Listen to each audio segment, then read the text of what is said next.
नमस्कार। राजकीय कला कन्या महाविद्यालय कोटा संस्कृत विभाग ऑनलाइन क्लासेज में आप सभी का स्वागत है। प्रिय विद्यार्थियों, मुझे विश्वास है कि आप सब सकुशल होंगे। आज मैं बीए तृतीय वर्ष संस्कृत के द्वितीय प्रश्न पत्र के पाठ्यक्रम के संबंध में विस्तृत लेकिन संक्षिप्त में चर्चा करूंगा। इसलिए हमारे लिए यह जानना अति आवश्यक है कि हमारे पाठ्यक्रम में से क्या क्या आता है, उनमें से क्या क्या हमें पढ़ना चाहिए और हमें परीक्षा में किस प्रकार से तैयारी करनी चाहिए। इन सभी के बारे में मैं यहाँ आपको जानकारी दे रहा हूँ।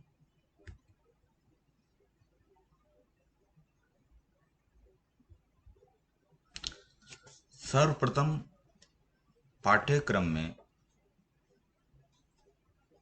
कुल 100 अंकों का यह प्रश्न पत्र होता है। इसमें कुल 5 इकाइयां हमारे पाठ्यक्रम में है। इकाई प्रथम में महाकाव्य है और महाकाव्य के अंतर्गत किरातार्जुनीयम है। वह प्रथम सर्ग का है जो कुल 12 अंकों का है। इकाई द्वितीय में के अंतर्गत गद्य काव्य है। गद्य काव्य में विश्रुत चरितम का अष्टम उच्छ्वास हमें पढ़ना है। इसके कुल 12 अंक हैं। इकाई तृतीय में नीति काव्य है और नीति काव्य में भर्तृहरिकृत नीति शतकम हमें पढ़ना है जो कुल 12 अंकों का है।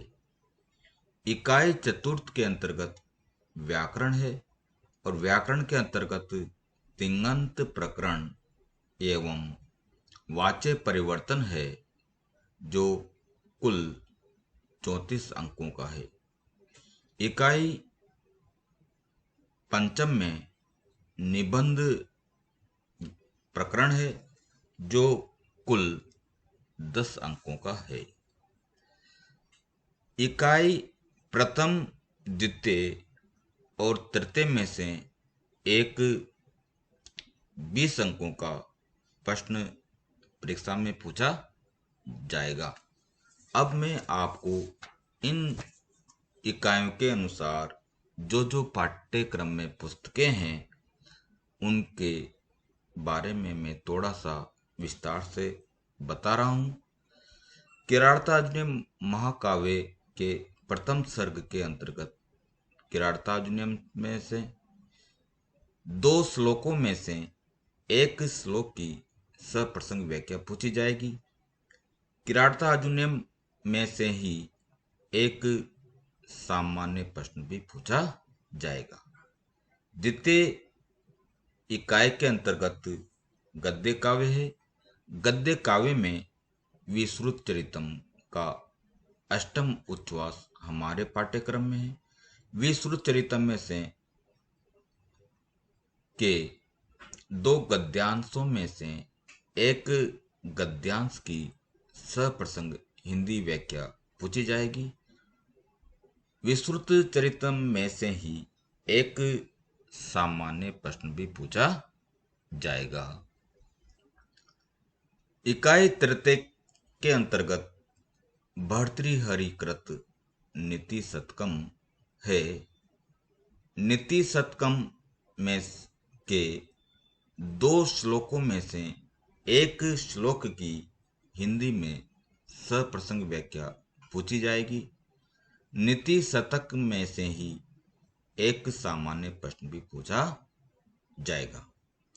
इकाई चतुर्थ के अंतर्गत लघु सिद्धांत कौमुदी है।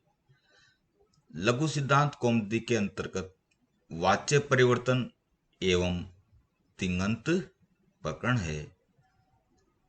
वाच्य परिवर्तन में 10 वाक्यों में से 5 वाक्यों का वाच्य परिवर्तन करना है।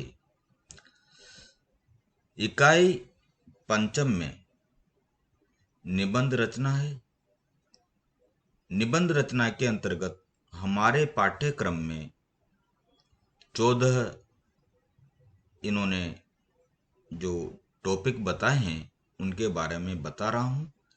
पहला है संस्कृत भाषाया महत्वम, दूसरा परोपकारः, तीसरा है सत्संगतिः, चौथा है कालिदासः, पांचवा है बाण, छठा है भारवी, सातवां अभिनव जनसंचार क्रांति, आठवां विद्या महत्वम, नवां परिश्रमः, 10वां है स्त्री शिक्षा, 11वां है पर्यावरण से महत्वम, 12वां है पर्यावरण प्रदूषण समस्या समाधानम च, 13वां है राष्ट्र निर्माणे यूनाम योगदानम, 14वां है भारतीय संस्कृति।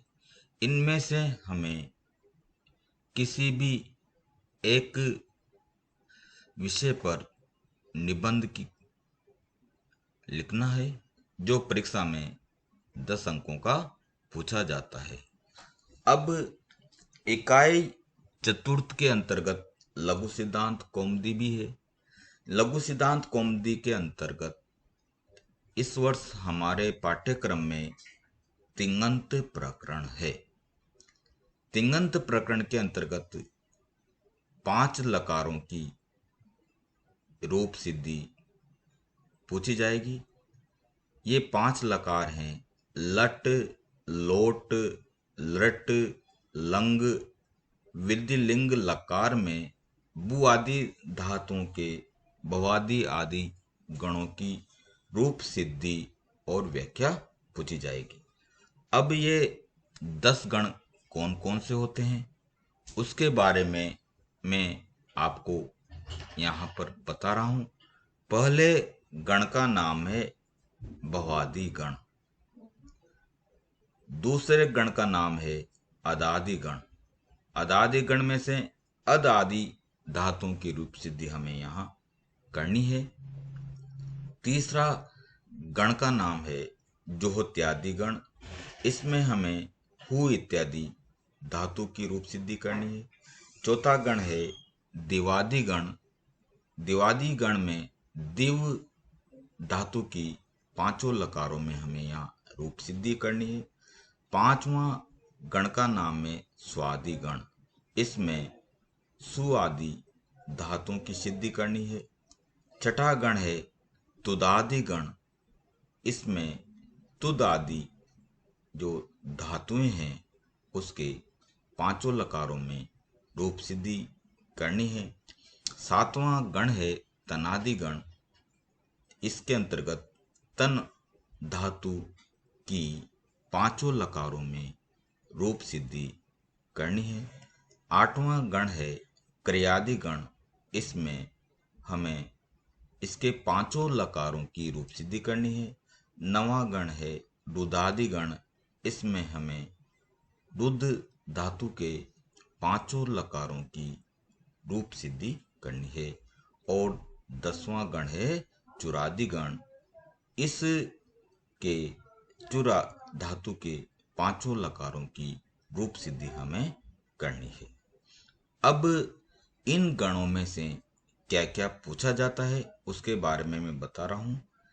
गणों में निर्धारित धातुओं में से 4 धातु रूपों की रूप सिद्धि पूछी जाती है, जो कुल 10 अंकों का है। दूसरा है, इस पाठ्यक्रम में निर्धारित धातुओं के सूत्रों में से 4 सूत्रों की व्याख्या भी पूछी जाएगी, जो कुल 10 अंकों की है। अब इस प्रश्न पत्र में जो जो पुस्तक हमें पढ़नी है उसकी सहायक पुस्तकें मैं यहाँ बता रहा हूँ।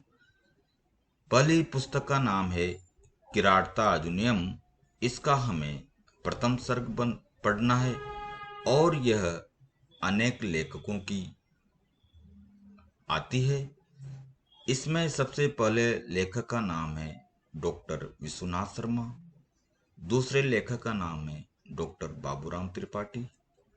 तीसरे लेखक का नाम है श्री कृष्ण ओझा। आपको इसमें से जो भी पढ़ने में सरल और अच्छी लगे वह पुस्तक खरीदनी है। दूसरी पुस्तक का नाम है विश्रुत चरितम।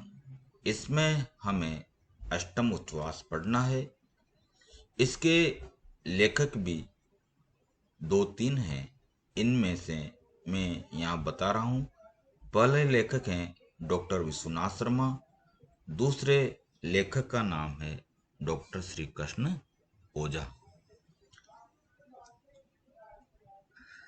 भर्तृहरिकृत नीति शतक में से आप निम्न पुस्तकें पढ़ सकते हैं। पहली पुस्तक है डॉक्टर रूप नारायण त्रिपाठी। दूसरी पुस्तक का नाम है श्री कृष्ण ओझा। इसमें से जो भी आपको अच्छी लगे उसको आप खरीद सकते हैं। चौथी जो पुस्तक है उसके अंतर्गत हमारे लघु सिद्धांत कौमुदी में तिङन्त प्रकरण है। तिङन्त प्रकरण के अंतर्गत प्रमुख जो पुस्तक है डॉक्टर पुष्कर दत्त शर्मा। दूसरे पुस्तक का नाम है डॉक्टर विश्वनाथ शर्मा। तीसरा पुस्तक है श्री कृष्ण ओझा और चौथी पुस्तक है डॉक्टर भीमसेन शास्त्री। संस्कृत निबंध रचना के अंतर्गत जो प्रमुख लेखकों की हमें निबंध रचना पढ़नी चाहिए, इसमें डॉक्टर कपिल देव द्विवेदी, डॉक्टर श्री कृष्ण ओझा और डॉक्टर वासुदेव कृष्ण चतुर्वेदी की पुस्तकों में भी संस्कृत निबंध रचना अच्छी प्राप्त होती है।